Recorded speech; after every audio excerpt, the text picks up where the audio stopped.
Alors jouer pour les enfants, c'est une activité particulièrement aimée. Jusqu'à un certain âge, c'est même l'activité qu'ils font le plus, où ils ne font que jouer, et à juste titre. C'est-à-dire que nous allons voir, le jeu, ce n'est pas seulement juste jouer, mais ça apporte de nombreux avantages pour l'apprentissage. Alors le premier avantage qu'on a en cours de langue, de manière générale dans un cours, c'est que le jeu, donc c'est ludique, voilà, ça tout le monde le sait. Et cet aspect ludique, ça va favoriser un apprentissage inconscient. C'est-à-dire que l'aspect ludique, le plaisir, l'envie de jouer, elle va prendre le devant, mais pour ce jeu, il va quand même falloir répondre à des questions, il va falloir donner les bonnes réponses, faire les bonnes activités pour gagner. Donc, du coup, l'apprentissage va quand même se faire. Mais voilà, cet apprentissage est au second plan, donc inconscient, ce qui est pratique puisque l'enfant n'en a pas, voilà, il n'en a pas conscience, donc, et il n'a pas l'impression d'apprendre bêtement des notions. L'avantage de ce côté ludique aussi, c'est que de manière générale, les personnes, mais les enfants aussi, ils ont moins peur de faire de fautes, donc ils osent plus se lancer, peu importe s'ils font des fautes, et c'est ce qu'il faut souvent. Dans le cours de langue, il faut se lancer pour apprendre, s'améliorer, voilà. Ensuite, le jeu, ça implique une motivation.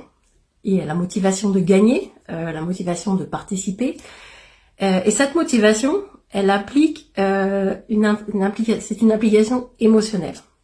C'est-à-dire que les enfants vont avoir envie de gagner, ils vont se donner les moyens de gagner.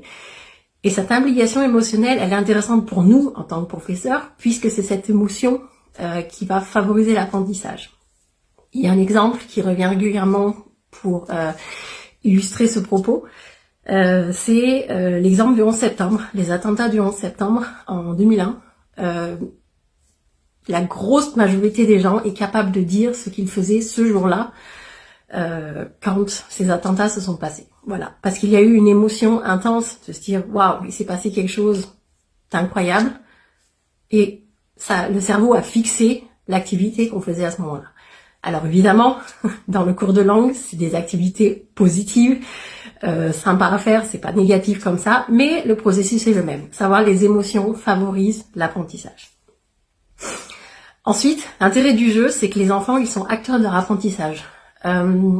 Pour gagner, ils vont mettre en place eux-mêmes des stratégies, ils vont éventuellement chercher les mots dont ils vont avoir besoin, ou fabriquer les phrases dont ils vont avoir besoin.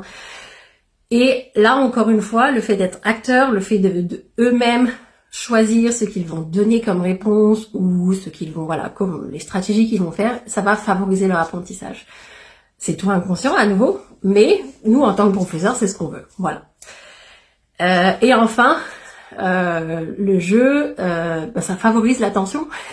C'est-à-dire que quand on a un cours avec des enfants, si on leur dit bon, maintenant on va faire un exercice de grammaire, voilà, les sourires vont disparaître. Si on leur dit allez, maintenant on va faire un jeu, on fait un jeu de loi, vous sortez vos conjugaisons, le premier qui a gagné, le premier qui arrive a gagné.